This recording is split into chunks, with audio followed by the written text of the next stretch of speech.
Sci students wept openly in Professor Odin's lecture hall, their tears dripping onto the floor, as they learned how a primitive and violent race called humans saved the galaxy from brutal insectoids when the once mighty Sci military failed. The stoic, seasoned historian had to raise his voice over the alien students' racking sobs, continuing his shocking lecture about humanity's pivotal role during the desperate galactic war. Professor Odin explained that the Sci Empire ruled the galaxy for millennia. Encompassing thousands of star systems, the Sci believed themselves invincible, technologically and militarily far ahead of any known species. In their hubris, they dismissed humanity as inconsequential when first contact occurred, but their dominion was shattered when the Kratak appeared. These ruthless insectoids from Andromeda invaded with overwhelming force and superior weaponry, like the dreaded singularity bomb that imploded stars into black holes. Sci fleets were decimated. Entire worlds fell to the enemy onslaught. Billions of lives hung in the balance as the Sci faced an existential crisis unlike any before. Realizing defeat was imminent, Sci High Command made an unthinkable decision: ask for aid from the humans they once considered beneath them. Without this desperate alliance, Sci civilization would be extinguished.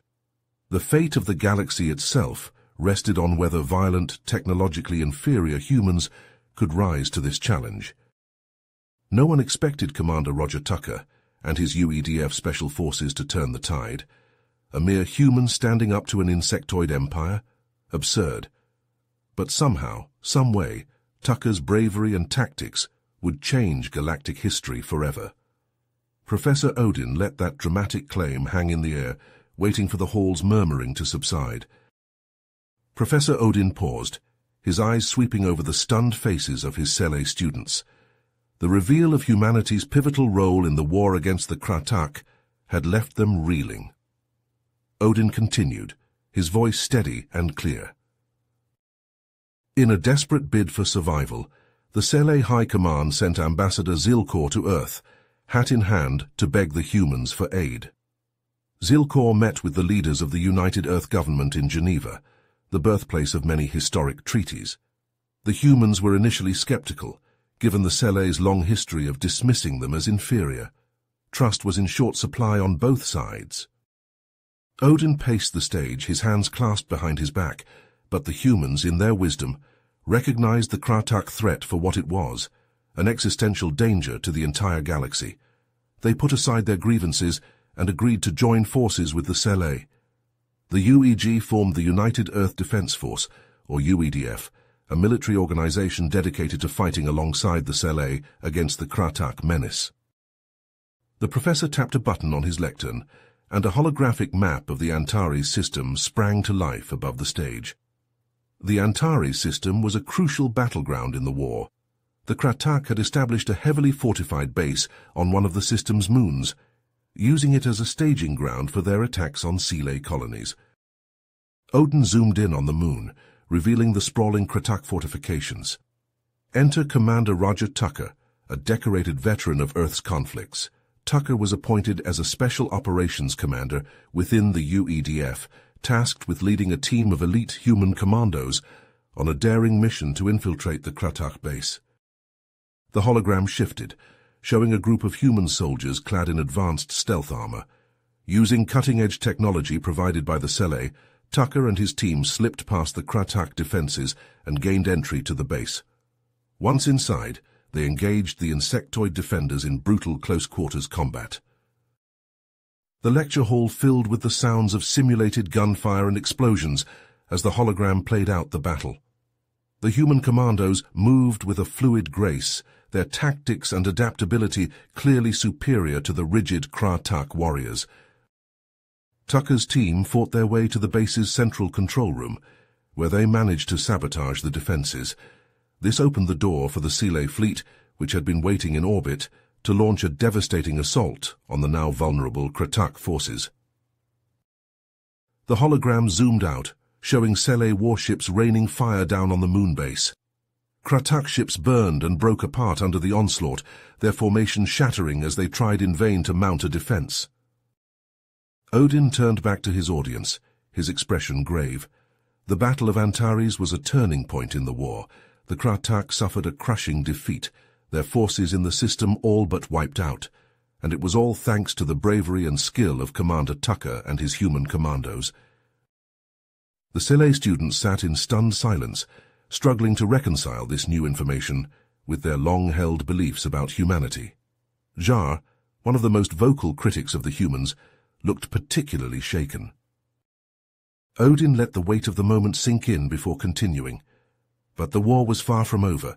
The Kratak, enraged by their defeat at Antares, would launch a series of increasingly desperate and brutal attacks on Sci and human worlds alike. The alliance between the Sci and the humans would be tested like never before in the battles to come. The professor tapped his lectern, and the hologram of the Antares system faded away. In our next lecture, we will delve into the darkest chapter of the war, a time when all hope seemed lost. We will witness the depths of the Kratak's cruelty and the heights of human and Sci heroism in the face of annihilation. The holographic display shifted once more, this time showing the Zeta Reticuli system. Odin zoomed in on a massive Kratak shipyard, bristling with defenses and teeming with insectoid workers. The victory at Antares was a major turning point, but the war was far from over, Odin explained.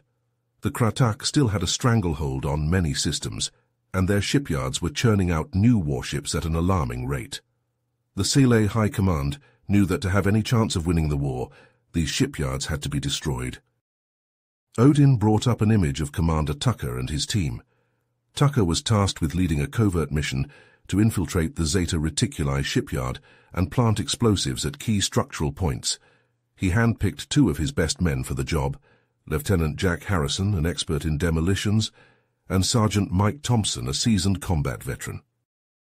The hologram showed a Sci stealth shuttle approaching the shipyard, evading detection. Using cutting-edge Sci technology, Tucker's team covertly landed on the shipyard, but once inside, they encountered fierce resistance from the Kratak warriors. The lecture hall filled with the sounds of intense close-quarters combat as the holographic display showed Tucker and his men fighting their way through the shipyard's corridors. Insectoid warriors fell before the humans' superior tactics and firepower, but the team took heavy fire in return. Harrison managed to plant the explosives, while Tucker and Thompson provided cover, fending off wave after wave of Kratak reinforcements, Odin narrated, his voice rising with the tension. But just as they were about to detonate the charges and make their escape, disaster struck. A massive hologram of a Kratak warrior appeared, towering over the human soldiers. Kralok, a notorious Kratak champion, ambushed the team. In the fierce battle that followed, Sergeant Thompson was critically wounded, his blood spilling onto the deck. The display showed Tucker's face contorting with rage as he saw his friend fall. Enraged, Tucker engaged Kralok in brutal hand-to-hand combat. The Kratak were formidable opponents, their exoskeletons providing significant protection, but Tucker had studied their physiology extensively, and he exploited a weakness in Kralok's armor to deliver a killing blow. Odin paused, letting the gravity of the moment sink in. With time running out and Thompson's life hanging in the balance, Tucker carried his wounded comrade back to the stealth shuttle. Harrison detonated the explosives, and the shipyard was consumed in a massive fireball. The hologram showed the Kratak shipyard breaking apart, the explosions rippling through its structure. Kratak ships were caught in the blasts, torn apart by the shockwaves. The destruction of the Zeta Reticuli shipyard was a crippling blow to the Kratak war machine, Odin said, his voice filled with a mix of triumph and solemnity. But it came at a great cost. Sergeant Thompson succumbed to his injuries, another human life given in defense of the galaxy. The Sci students sat in stunned silence, the weight of the human's sacrifice hitting them like a physical blow. Jar, his earlier disdain for the humans, now replaced by a growing respect, raised a tentative hand. "Professor," he asked, his voice trembling slightly, "how could the humans keep fighting knowing the odds they faced? How did they find the courage to go on, even as they lost their own?" Odin regarded Jar with a somber smile. "That, my young student, is a question that cuts to the very heart of what makes humans so remarkable. Their bravery, their loyalty, their unwavering resolve in the face of annihilation, these are the qualities that would be tested like never before in the battles to come. As the holographic display shifted to the Sele homeworld, Selania Prime, the lecture hall fell silent. Odin's voice was heavy as he described the Kratak's desperate gambit. In a final, cruel act of aggression, the Kratak set their sights on Selania Prime, intending to use their most devastating weapon, the Singularity Bomb, to destroy the heart of the Sele civilization. The display showed a lone Kratak ship, laden with the deadly payload, slipping past the thinly spread Sele defenses. The Sele fleet, already strained by the prolonged conflict, was unable to respond in time. It seemed that all was lost. But then a new image appeared.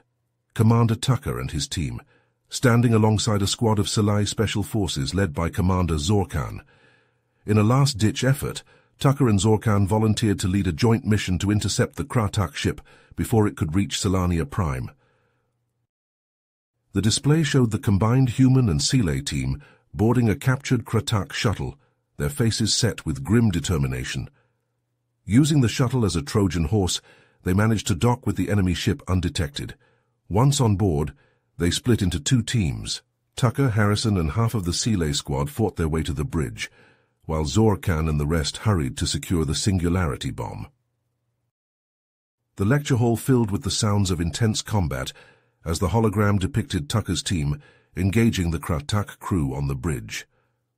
Pulse rifles flashed, and the air sizzled with energy beams as the humans and Sele fought side by side, their movements perfectly coordinated. Through skill and sheer force of will, Tucker's team overpowered the Kratak defenders. Seizing control of the ship's navigation systems, Odin narrated, his voice rising above the din of battle. Meanwhile, Zorkan and his team managed to locate the bomb, but found themselves pinned down by heavy resistance. The hologram zoomed in on Tucker's face. His eyes narrowed as he assessed the situation. Realizing that time was running out, Tucker made a daring decision. He ordered Harrison to plot a course directly into the nearby Xenos Nebula, known for its intense gravitational anomalies and radiation storms. As the ship plunged into the swirling, multicolored clouds of the nebula, the Kratak resistance began to falter. The display showed Zorkan and his team finally breaking through, securing the Singularity Bomb in the heart of the enemy vessel. But their victory was short-lived. Alarms blared as the ship's systems began to fail, the nebula's destructive forces taking their toll. Escape seemed impossible, Odin said, his voice heavy with emotion. But then, Zorkan made the ultimate sacrifice. The hologram focused on the Sele commander, his features etched with resolve.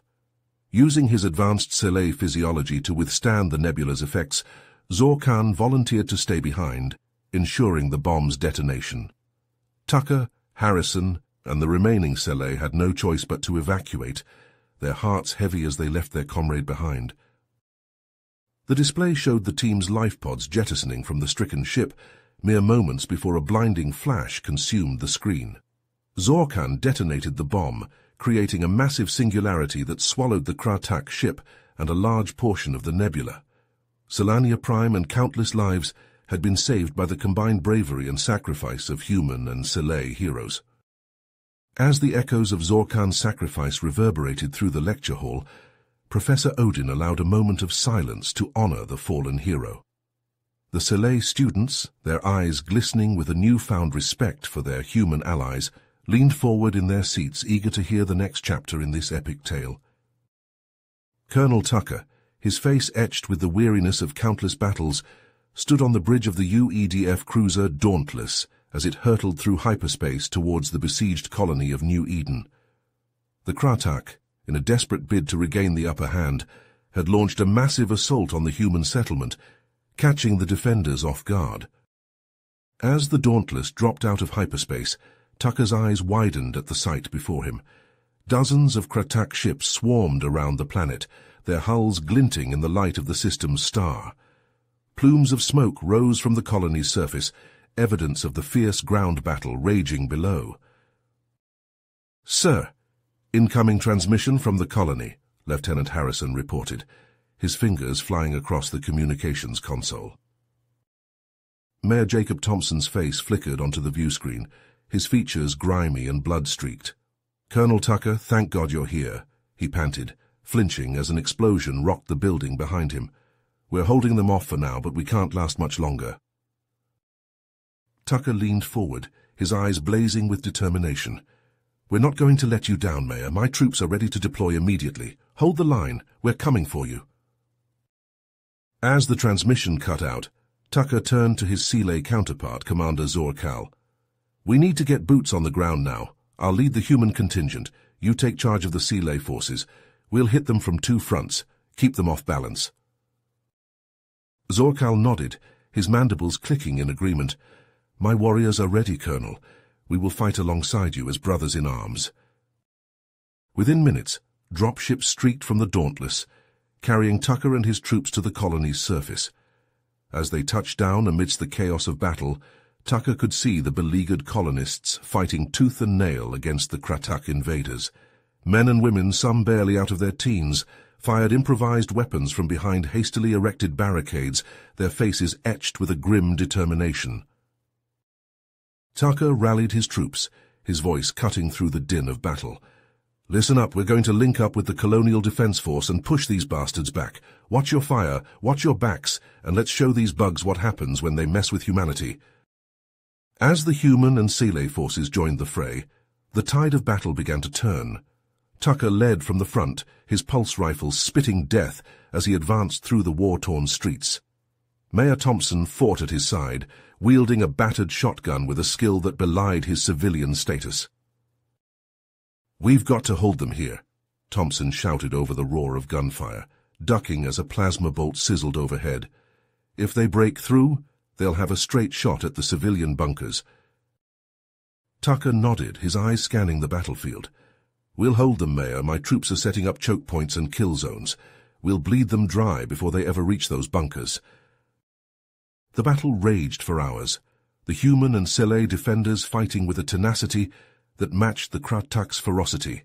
Wave after wave of insectoid warriors crashed against the Allied lines, only to be driven back by the withering hail of gunfire and the lightning-fast strikes of Sile energy blades. But even as the defenders held their ground, Tucker knew they were running out of time. The Kratak seemed to have an endless supply of reinforcements, and the human and Sile forces were being worn down by the relentless assault. Just as all seemed lost, a glimmer of hope appeared on the horizon. Tucker's comm crackled to life, Admiral Zarkor's voice cutting through the static. "Colonel Tucker, the cavalry has arrived. We're engaging the Kratak fleet as we speak. Hold fast, reinforcements are inbound." As the human and Sile forces redoubled their efforts, the tide of battle began to turn once more. The Kratak, caught between the hammer of the Allied fleet above and the anvil of the colonial defenders below, began to falter. Tucker seized the moment, leading a daring counterattack that caught the Kratak off guard. Human and Sile troops surged forward, their weapons blazing as they drove the invaders back. Overhead, the skies lit up with the flashes of orbital bombardment as Admiral Zarkor's fleet pounded the Kratak positions. In the end, the Kratak were forced to retreat, their forces shattered and their will broken. As the last of the insectoid ships fled the system, a cheer went up from the exhausted defenders. They had done the impossible, holding the line against overwhelming odds and securing a vital victory for the Alliance. Tucker stood amidst the ruins of the colony, his armor scorched and his face streaked with sweat and grime. Mayor Thompson, his own clothes tattered and blood-stained, clasped the colonel's hand in a firm grip. "I don't know how to thank you, Colonel," Thompson said, his voice thick with emotion. "You saved us all." Tucker shook his head, a weary smile tugging at his lips. "We all saved each other, Mayor, humans and Sile fighting side by side. That's what this alliance is all about." As the Dauntless prepared to depart, carrying the wounded and the weary back to the safety of Allied space, Tucker couldn't help but reflect on the long road ahead. The war was far from over, and there would be many more battles to come. But for now, In this moment of hard-won victory, he allowed himself a glimmer of hope. Together, humans and Sele had shown that they could face any challenge, overcome any obstacle.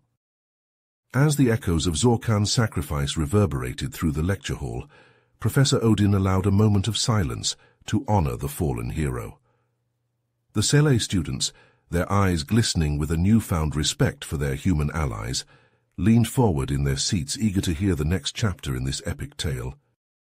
In the aftermath of the narrow victory at New Eden, Colonel Tucker was summoned to an emergency briefing with Sele High Command.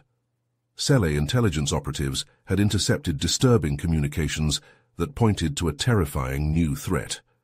Queen Jurak, the ruthless leader of the Kratak, was developing a devastating biological weapon designed to eradicate entire species.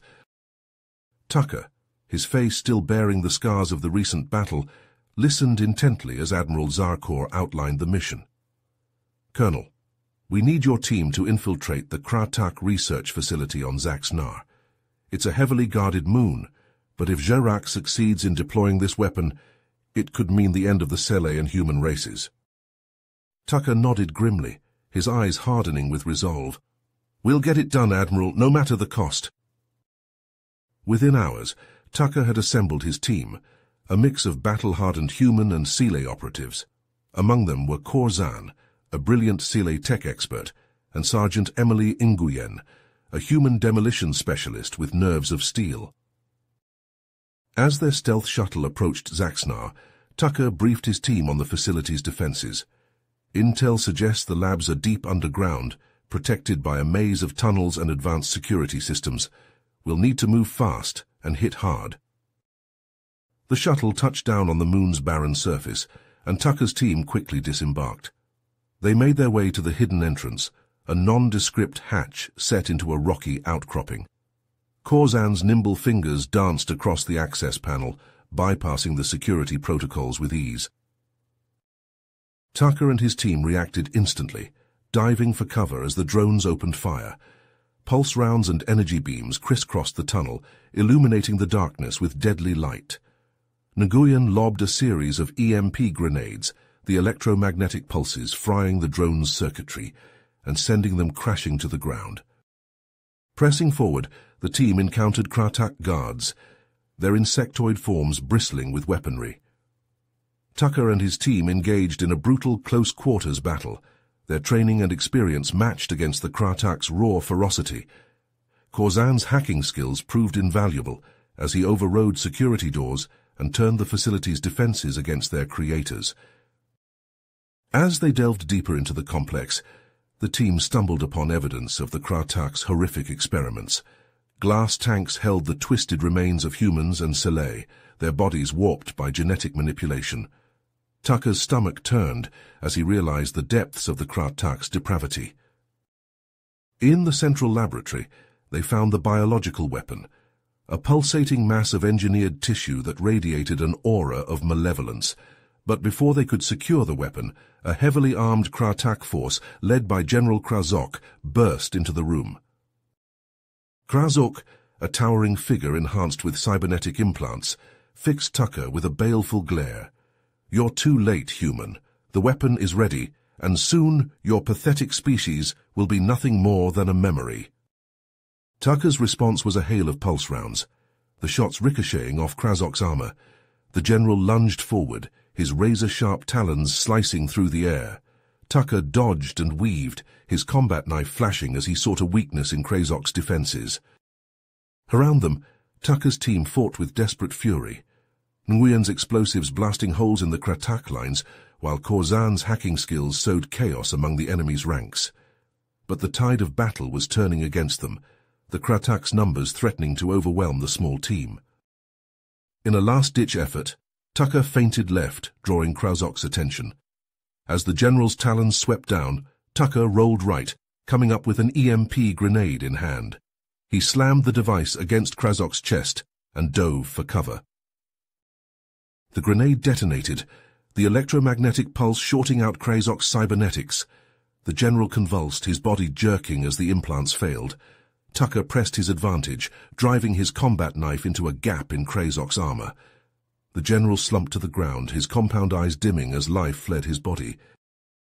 With Krasok defeated, Tucker's team secured the biological weapon and set the facility's self-destruct sequence. They raced through the tunnels, the timer counting down as alarms blared. They burst from the entrance hatch, just as the complex exploded behind them, the moon's surface buckling and cracking under the force of the blast. As their shuttle streaked away from Zaxnar, Tucker cradled the containment unit holding the biological weapon. The intelligence they had gathered painted a chilling picture of Queen Jarak's plans, a campaign of genocide that would consume the galaxy. But with this victory, the Allied forces had a fighting chance. The stage was set for the final confrontation, a battle that would determine the fate of not only the Selae and humans, but of every species that called the galaxy home.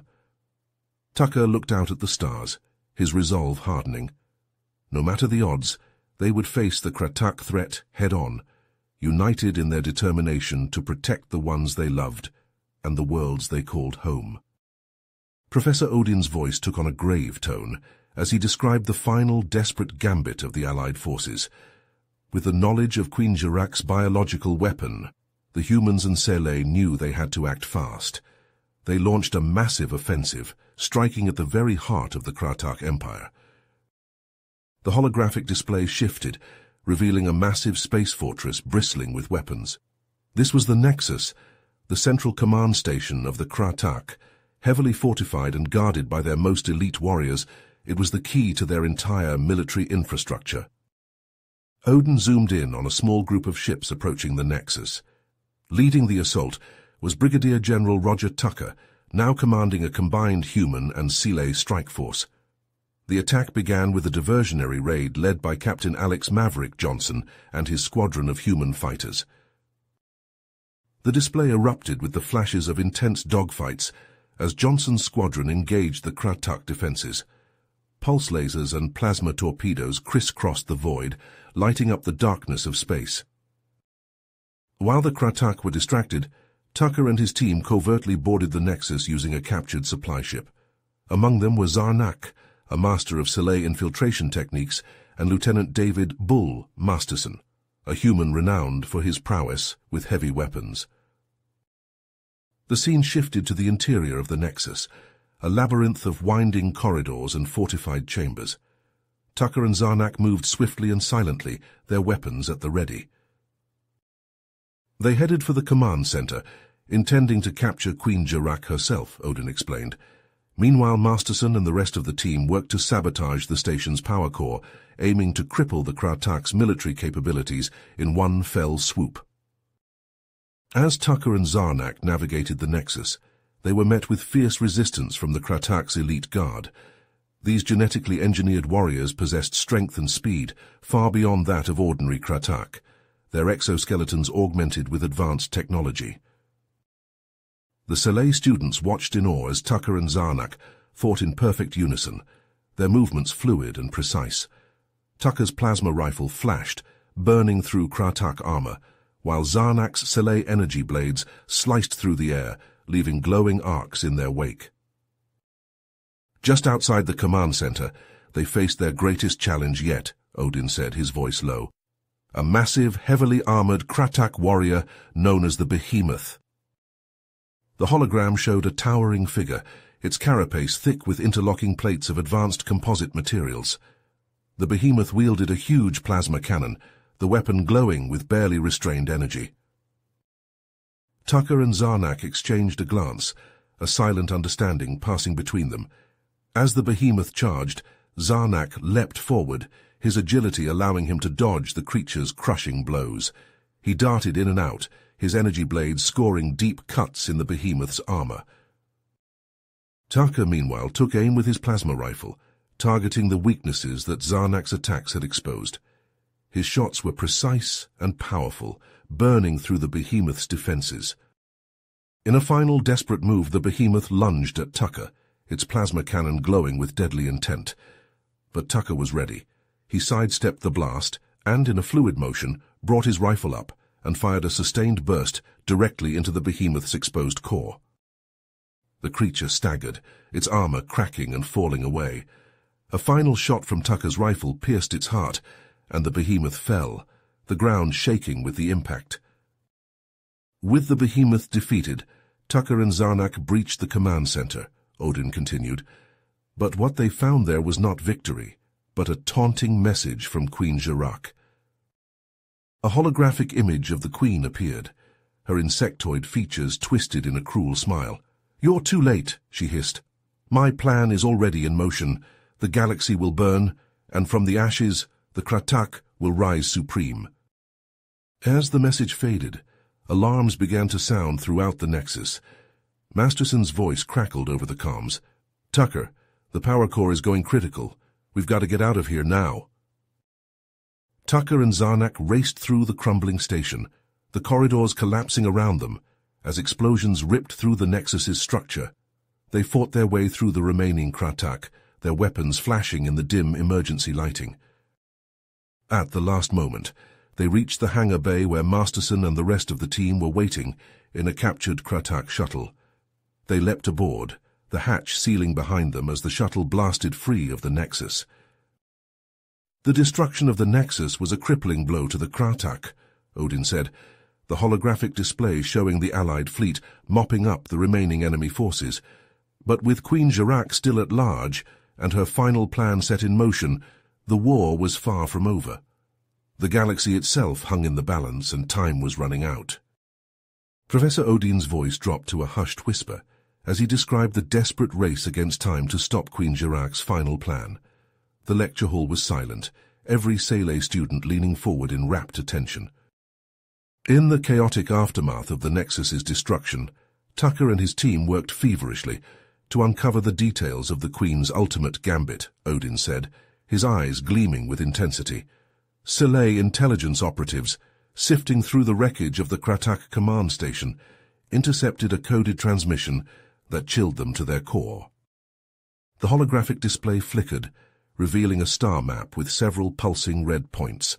The transmission revealed Queen Jarak's intention to activate a network of hidden wormhole generators, ancient Kratak technology that had been seeded throughout the galaxy centuries ago.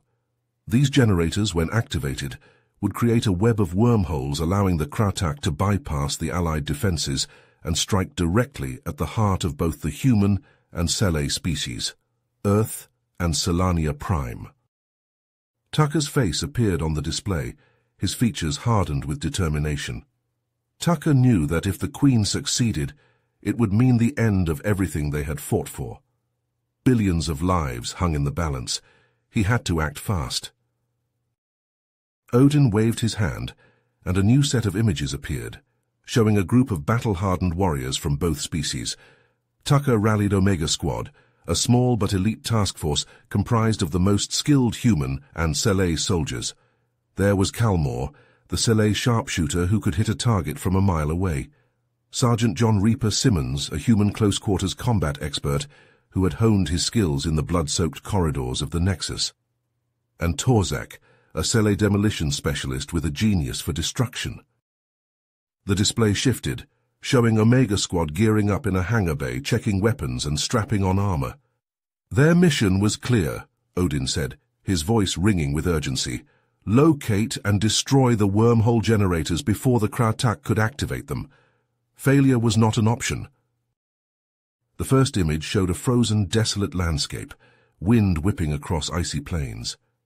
Their first target was on Varkoth, an icy moon where a generator was hidden deep within a maze of glacial caves.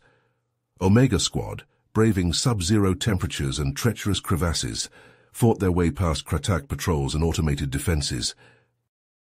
The display flashed with scenes of intense combat, pulse rifles blazing in the eerie blue light of the caves. Calmore's sniper rifle cracked, taking down Kratak warriors with pinpoint accuracy. Reaper, a blur of motion, engaged the enemy hand-to-hand, his combat knife flashing. They reached the generator just as it was powering up, the air crackling with energy. Torzak set the charges and they barely made it out before the explosion collapsed the caves, burying the generator under 1,000,000 tons of ice. Odin paused, letting the magnitude of their victory sink in. Then he continued, the display now showing a vast, sun-scorched desert. The second mission took them to Zarkash, a planet of endless sands and ancient secrets. Another generator was hidden within a Kratak temple, a relic of their empire's dark past. Images flashed of the squad navigating sand-choked corridors, dodging traps and fighting off Kratak warriors, enhanced with ancient technology, their exoskeletons fused with living metal. In the heart of the temple, they confronted a horror unlike any they had seen. A Kratak abomination, half machine, half living nightmare. They fought with everything they had, but it was Torzak who made the ultimate sacrifice. The display showed the Sele warrior, grievously wounded, dragging himself towards the generator as the abomination closed in. With his last strength, Torzak primed the explosives and detonated them manually, destroying the generator and the monster in a blinding flash of light. He gave his life to save the squad and the galaxy. The Sele students watched in somber silence, the weight of Torzak's sacrifice hanging heavy in the air. Odin let the moment linger before pressing on. With time running out and 2 generators remaining, Tucker made the decision to split Omega Squad. He would lead a team to assault a generator hidden in a toxic asteroid field, while the rest of the squad targeted a heavily defended garrison on a volcanic moon. The display split, showing 2 simultaneous battles. On one side, Tucker, Reaper, and Kalmor fought a desperate zero-gravity battle amidst clouds of corrosive gas and razor-sharp asteroid fragments. On the other, the remainder of Omega Squad stormed the Kratak garrison, braving blistering heat and rivers of molten lava. Both missions tested the warriors to their absolute limits, Odin said, his voice heavy with emotion. They faced impossible odds, suffered grievous wounds, and lost comrades. But in the end, through sheer grit and indomitable will, they triumphed. The generators were destroyed, the Queen's plan thwarted at the last possible moment. The final image showed Tucker, his armor scorched and shattered, limping into a waiting dropship as the asteroid field collapsed behind him. Tucker was the only survivor of his team, barely escaping with his life. But even as he mourned his fallen brothers and sisters, he knew their sacrifices had not been in vain. They had given everything to save the galaxy from darkness. As Odin's words faded, the lecture hall remained utterly silent, the Sele students processing the enormity of what they had just learned. The true scope of the sacrifices made by the humans and Sele in the war against the Kratak was finally becoming clear to them. But even as they grappled with this revelation, they knew the story was not yet over. Queen Jirak was still out there, and as long as she lived, the galaxy would never be truly safe. The final confrontation was yet to come, and the fate of all sentient life hung in the balance. As the holographic projection of the final battle faded, Professor Odin turned to face his awestruck students. The gravity of the moment hung heavy in the air, the weight of the sacrifices made by both human and Sele warriors pressing upon their hearts. The time had come, Odin said, his voice low and solemn, for the Allied forces to confront Queen Jirak and put an end to her reign of terror once and for all. The display shifted, revealing a planet shrouded in a sickly green atmosphere. Intelligence reports indicated that the Queen had retreated to a heavily fortified Kratak stronghold on the planet Zeknar. There, she was preparing to unleash her devastating biological weapon, a plague that would consume all life in the galaxy. Odin zoomed in on a battered but determined figure, Brigadier General Roger Tucker, still recovering from his injuries sustained during the destruction of the wormhole generators, volunteered to lead the strike team tasked with eliminating the Queen. The hologram shifted, introducing 2 new figures. Joining Tucker were Captain Sarah Phoenix Hawkins, a human pilot renowned for her daring aerial maneuvers, and Korzak, a Sele infiltration expert driven by a personal vendetta against the Queen. The scene changed once more, depicting a massive Allied fleet orbiting Zeknar. The strike team, supported by the fleet, launched a multi-pronged assault on the stronghold. As the ships above engaged the Kratak defenses, drawing their fire, Tucker and his team made a daring atmospheric entry, using a captured Kratak dropship. The display plunged into the heart of the battle, showing Tucker and his team fighting their way through waves of Kratak warriors and deadly automated security systems. Pulse rifles flashed, and energy blades hummed as the strike team pushed forward, their determination unbreakable. Overhead, Phoenix's fighter wove through a barrage of anti-aircraft fire, her precision strikes taking out key enemy positions. The ground shook with each explosion, the stronghold's outer defenses crumbling under the relentless assault. As they neared the Queen's inner sanctum, the resistance intensified. Genetically engineered Kratak warriors, each a perfect killing machine, barred their path. Tucker and his team met them head-on, engaging in a brutal close-quarters battle. Amidst the chaos, Kozak demonstrated his mastery of Kratak technology. His nimble fingers danced across a control panel, hacking into the stronghold's defense grid. In a moment of triumph, the automated turrets turned against their Kratak masters, mowing them down in a hail of friendly fire. With the path cleared, Tucker and his team breached the inner sanctum. There they found themselves face to face with the monstrous Queen Jirak, her form a grotesque fusion of organic and cybernetic components. The Queen lunged at the strike team, her razor-sharp talons slicing through the air. Tucker, drawing upon a lifetime of combat experience, managed to outmaneuver her, his movements fluid and precise. Phoenix, seizing the opening Tucker had created, launched a plasma warhead from her fighter. The projectile streaked through the air, its trajectory true. It struck the Queen's chest, engulfing her in a blinding flash of light. As the smoke cleared, the strike team beheld the smoldering remains of Queen Jirak. The biological weapon, the instrument of the galaxy's destruction, lay shattered at her feet. Against all odds, they had emerged victorious. The Sci students watched in reverent silence as the holographic projection of Tucker and his battered team faded from view. In that moment, they understood the true depths of courage and sacrifice that had secured their future. The acrid stench of burnt plastic and smouldering flesh hung heavy in the air as Tucker surveyed the devastation. Broken bodies of both Kratak and allied forces littered the once pristine landscape, now marred by craters and the twisted remains of war machines. His team, the few who had survived the final assault, stood beside him, their faces grim and eyes haunted. Kozak, his exoskeleton cracked and scorched, limped forward, placing a clawed hand on Tucker's shoulder. "It's over, my friend. But at what cost?" Tucker nodded, his voice rough with exhaustion and grief. "Too many good soldiers died today, human and Sele alike." As the weight of their losses settled upon them, a transmission crackled through their comms. "General Tucker, this is command. We've picked up chatter from Kratak frequencies. It seems the Queen's death has thrown their hierarchy into chaos. Factions are forming, each vying for control." Tucker's brow furrowed as he processed the information. "If they start fighting amongst themselves, it could spill over into our territory. We need to act fast." He turned to his team, his eyes hardening with resolve. "I know we're all exhausted, but we have one more mission. We need to destabilize these factions before they can regroup and pose a threat to the Alliance."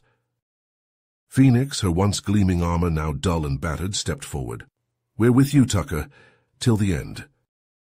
The team, a mixture of human and Sele specialists, boarded a cloaked Sele shuttle and slipped past the Kratak border patrols.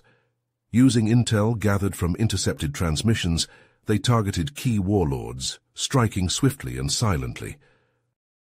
On the planet Zekthar, they infiltrated the compound of a powerful Kratak general, planting evidence that implicated a rival faction in a plot against him.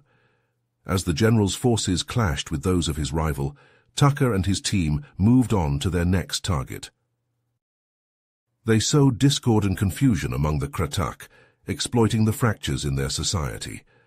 But as the civil war escalated, the team found themselves caught in the middle of increasingly violent skirmishes. During a fierce battle on the moon of Narvak, Phoenix's dropship was hit by a barrage of plasma fire. Alarms blared as the craft spiraled out of control, smoke pouring from its engines. "Eject! Eject!" Tucker shouted over the comm, his heart pounding as he watched helplessly from the ground. But Phoenix, ever the stubborn warrior, stayed at the controls, wrestling with the failing systems. "I can hold it steady long enough for you and Kozak to get clear," she said, her voice strained. "But you need to go now." Tucker and Kozak, pinned down by heavy Kratak fire, made a desperate dash for the extraction point. As they leaped aboard the waiting shuttle, they looked back to see Phoenix's dropship erupt in a ball of flame, plummeting to the surface in a shower of debris. Kozak let out an anguished roar, his claws tearing at the shuttle's hull. Tucker, his eyes stinging with unshed tears, placed a hand on the Sile warrior's shoulder. "She saved us, Kozak. She gave her life so we could finish the mission." With heavy hearts, they returned to Allied space. The intelligence they'd gathered clutched tightly in their hands. The information proved invaluable, allowing the Alliance to establish early warning systems and fortify key positions along the Kratak border. As Professor Odin's holographic display faded, the lecture hall was silent, save for the soft sobs of the Sele students. Tsar, his face streaked with tears, rose slowly to his feet. "I never understood," he said, his voice trembling. "I never understood the depths of sacrifice, the true meaning of courage. But now I see. The humans, they fought and died alongside us, not for glory or conquest, but for the sake of all life in the galaxy." Odin, his own eyes glistening with emotion, nodded solemnly. "In the face of overwhelming odds, in the darkest of times, it is the strength of our unity that sees us through. Human and Sile, standing together against the tide of destruction. This is the lesson we must carry forward, the legacy of heroes like Tucker and his team." As the students filed out of the lecture hall, each lost in their own thoughts, Odin knew that the scars of war would never truly fade. But in the hearts and minds of these young Sele, a new understanding had taken root. An understanding of the unbreakable bond between allies, forged in the crucible of conflict and tempered by the sacrifices of the fallen. You have reached the end of the story. If you enjoyed this story and want to support us, please leave a like and subscribe to our channel, and for every comment that says 88, I will heart every single one of them. Thank you for your time.